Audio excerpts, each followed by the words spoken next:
নমস্কার সকলকে। যারা যারা ভিডিওটি দেখছেন তাদের উদ্দেশ্যে বলছি, ভিডিওটিকে এড়িয়ে যাবেন না, শেষ পর্যন্ত দেখুন। আজকে আমাদের অফিসে দমকল বিভাগের থেকে কিছু অফিসার এসেছিল কিভাবে আগুন নেভাতে হয় সেই ট্রেনিং দিতে। আপনারা দেখুন, আপনাদের কাজে লাগবে।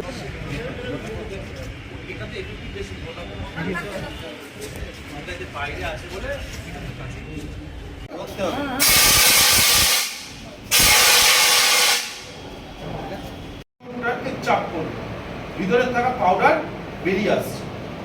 এবার আমি টার্গেট করার পর এটাকে যখন প্রেস করলাম, sweep side by side, last case হচ্ছে সুইপ সাইড বাই সাইড।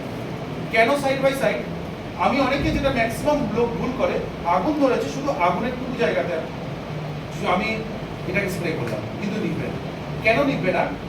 দেখুন, খেয়াল করে দেখবেন, যখন কোনো জায়গা দিয়ে রাস্তার উপর দিয়ে দেখবেন জোরে একটা বাস চলে যায়, দেখবেন আশেপাশে ধুলো সেই বাসে চলে যাওয়ার পর সেই জায়গাটাকে কভার করে। আপনি খেয়াল করে দেখবেন ট্রেনের ক্ষেত্রে, ট্রেন চলে যাওয়ার পর, দ্রুত গতিতে ট্রেন চলে যাওয়ার পর পাশে থাকা দেখবেন প্যাকেট করে ট্রেন রাইডের উপর চলে আসে, তাই না? কারণ ভিতরে ওই জায়গাটার অক্সিজেন শূন্য হয়েছে, আশেপাশের অক্সিজেন চাপ দিয়ে ভিতরে ঢুকে যাচ্ছে। তো আগুন যে জায়গায় ধরে, তো আগুনের তো দরকার অক্সিজেন, ও অলরেডি সেখানকার অক্সিজেনকে কিন্তু খেয়ে নিচ্ছে। এবার ফলে সাইড থেকে অক্সিজেনকেও কিন্তু টানছে। এবার সাইডের অক্সিজেন দ্রুত সেই জায়গাটাকে যখন কভার করতে চাইবে, আপনাকে শুধু যদি আগুনে দেয়, তো আগুনটা কিন্তু নিবে না। সেই জন্য আমি আশেপাশে যখনই আমি এটাকে মুভ করব, এই মুভটাকে ধরে যখন আমি প্রেস করে মুভ করব, এরিয়াটা বড় হয়ে গেল, আগুনটা কিন্তু নিভে যাবে। ঠিক আছে? তো এইটা আমি যতবার প্রেস করব, আমার জাস্ট তাহলে কি করলাম, ফার্স্ট হচ্ছে এটা এইরকম ভাবে লাগানো থাকে।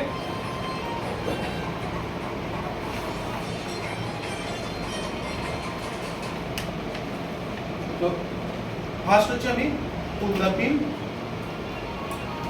এটাকে হাতে তুলে দিলাম, in the base of fire, squeeze handle, press করলাম, সুইপ সাইড। ঠিক আছে? এবার দেখা গেল আপনার মদের আগুন লেগেছে কোনো কারণে। আপনি এটা যখনই প্রেস করবেন, যখন এটা বেড়াচ্ছে, সেটা কি করলো, ওই যে স্পিডটা যেটা পড়ে আছে অংশটা